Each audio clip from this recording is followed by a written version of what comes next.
What we have here is a 33-foot climbing rope, 5,400 pounds, and a 400-pound bungee measured out to 12 feet. I have a loop cache of about 2 meters, so I'm going to take the 2 meters down to 1 meter using 4 thicknesses of this rope here.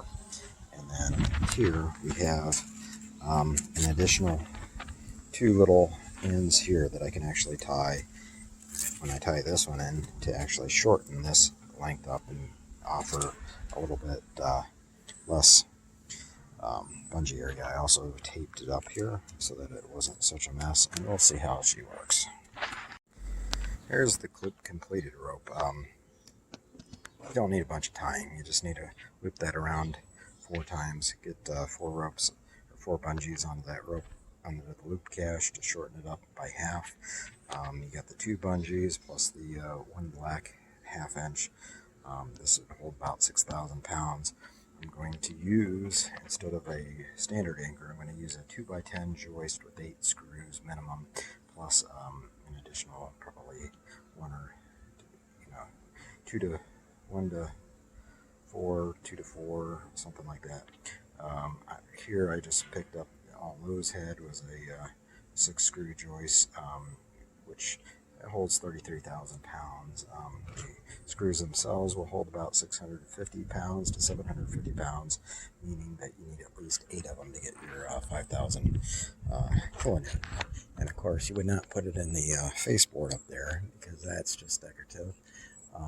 You always want to put it into trim boards, or in this case, your eave, I don't know, whatever braces. Those are structural. Those would work, as would any trimmer on the window. Here, of course, obviously, you're never going to go into stucco, and if that's all you got, then you can't have any fall protection. Period. Okay. And this is not fall prevention, this is fall protection. Okay, this is the final setup. We got 2 horizontal ropes, each having 2 anchor points, 5,000 pounds each. Horizontal or vertical ropes with 5,000 pounds anchor points. And we have 4 bungees that go from 3 to 6 feet to reduce the shock of anyone falling.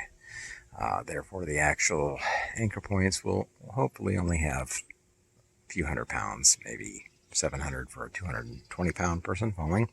We have tie-offs on the ends of our ropes, just in case. And then, of course, they don't go quite far down, so in the future probably need a 200-foot rope and stick with a 40-foot cutting of the ropes. Of course, we need traffic cones, and each ladder is tied so that it cannot windshield wiper and it cannot kick.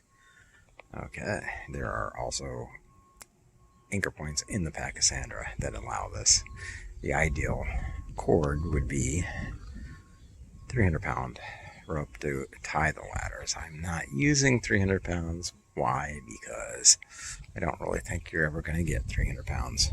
But that is for now. In the future, it will be 300 pounds. Okay, bye. Okay, this is what she looks like. You have to tarp. And I also put some ropes around the plank just in case. Okay, these are my attachment points. They're just 30-pound strings that are meant to keep properly placed ladders from getting out of hand through just normal vibrations of work and movement on a ladder. Got some tied to the gutter spikes, as well as, of course, you can see where I tied in to the caulking. And this roof here is too steep for the wedge, so you're going to have to use an adjustable ladder platform. Otherwise, I don't think there's any 2 ways around it.